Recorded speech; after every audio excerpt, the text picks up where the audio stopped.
China has the world's biggest population, and its 1.4 billion people are getting older. China's Statistics Bureau says by 2015, over 10% of people in China were over 65 years old, which means the country has already become an aging society. The UNESCO standard is around 7%. Professor Tan Kejian from China's Shanxi Academy of Social Sciences has been researching China's demographic changes for decades. He believes that China's new two-child policy won't be enough to change the trend.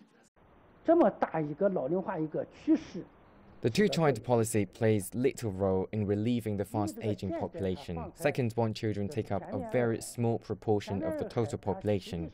Changing the population structure is a decades-long process. Professor Tan says China's two-child policy will increase China's population by around 3 million people per year, and China will experience a new peak in newborn children in 2018.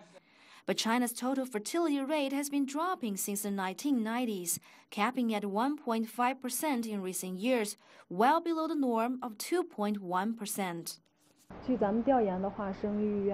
Our survey shows that 50% of people say they will have a second child, but later only 30% of them actually do.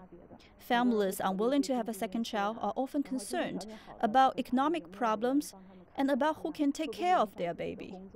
As fewer Chinese parents decide to have larger families, some experts foresee government efforts to encourage childbearing in the future.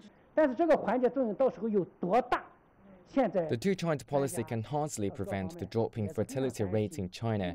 I think Chinese women might be encouraged to have more babies for a balanced population structure in the future, like what many developed countries have done. Experts also say adjusting the population structure is not the only way to tackle the problems associated with an aging population. Various sectors of society should make efforts to cope with the aging population. We need to improve the senior care industry, pension insurance, medical care, and nurse training. Hu Chao, CGTN, Taiyuan, Shanxi Province.